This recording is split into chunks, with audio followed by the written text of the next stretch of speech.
Hi guys, nandito kami ngayon sa sa parlor kasi magtatanong yung kasama ko kung magkano yung ribbon. Magkano yung ribbon? Pasok tayo sa inyo. Pasok mo kami di ayaw mo kami papasukin.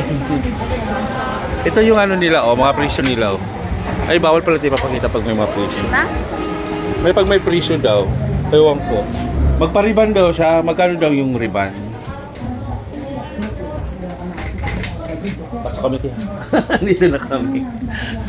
Ay naman presyo eh. Hindi, yung katulad sa buhok mo, kung magkano yung sa buhok mo, ganyan kahaba. Pinapapatulan mo? Patingin mo nga sa kanya. Tatanong kami ng magkano daw yung magkano yung pariban. Ganyan kahaba? Parang ang haba.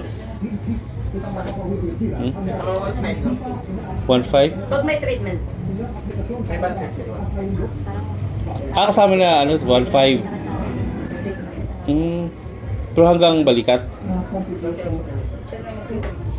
Siya na magti-trim. Magaling yan. Kasi dati yan doon sa Oo. O, tingnan mo, may customer ka na ngayon. Ayan guys. Kasi nga, naghahanap ng naghahanap ng kakaganda niya. Ayun, maganda sa parlor. Ito si, yung gagawa. Tapos, Mother Earth. Tapos, siyempre tanungin mo siya kung anong pangalan niya. Ano bang pangalan mo daw? Sabihin mo na.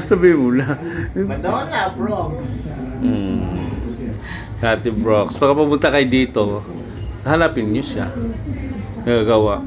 Oo nga kasi marami kayo doon. Magpapariban. Kasama mo si Irene. Oo, magpapariban niya siya. 1.5 lang, ganun na kahaba. Mura na yun. Ikaw na talagang pinakamaganda talaga. Pag may color po magkano? 1.8. Additional 300. Ang dami mo naman ng alahas. Ano po yun eh? Mayaman ka na talaga ngayon. Ang dami mo alahas. Di ba yung bleach yun? Hindi. Ganda na. Kulay ka ba ng black? Ay, hindi. Natural. Ay, hindi. Siya si Ate Brooks yan. Masira yung Binibili niya siya ng Bleach ko eh. Iba natin eh. natural na ako. Siya to yung may-ari. Siya. Ay, ginulo natin si Ate. siya po yung may-ari pala. O kaya. Ginugulo natin siya. May kausap siya. Kasama namin. Kasama namin siya. Para para isang bagsakan na lang yung pangpariban nyo. Gawin natin yan, linggo. Ay, may pasok kay linggo, no? Pag wala kayong pasok linggo, ay marami nang, di sa wala pasok. Meron tayong halimutan. Oo, sa holiday. Magpupuntahan kayo dito, tawagin nyo ako. Para pasabay-sabay tayo kasi bibidyo ko rin kayo. Ito yung mga nagaganda-gandahan. Siyempre, sabihin ko, ito yung, magpapariban daw siya. Gaganda-gandahan siya. Porkit magpariban ka na, swimming. Kasi swimming kasi kami. Dapat swimming muna. Swimming muna. Masisira ang buhok. Dapat pala swimming muna ka. Swimming muna bago ribbon. Kasi marami kaming swimming. Dalawang swimming. Sa May na. Sa May ka na. Kasi baka mamaya magmumukha ka na ng mga Hindi buhok. masisira talaga sir kasi Masira pala dagat. pag dagat, masira ang buhok. Ganun.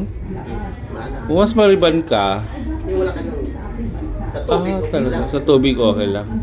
Pero dagat din pwede sir saka pool. Kasi may mga halo. Maganda dito kasi maliwalas. Pag nagutom tayo ng pagkain. Oo. Ayun guys, pakita ko sa kanila ng parlor nila ha. Ayan. Sa mga gustong pumunta rito, punta na kayo dito.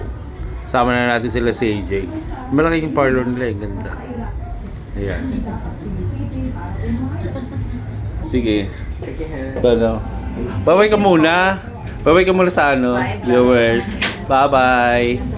Yan. Thank you guys. Lalabas na po kami.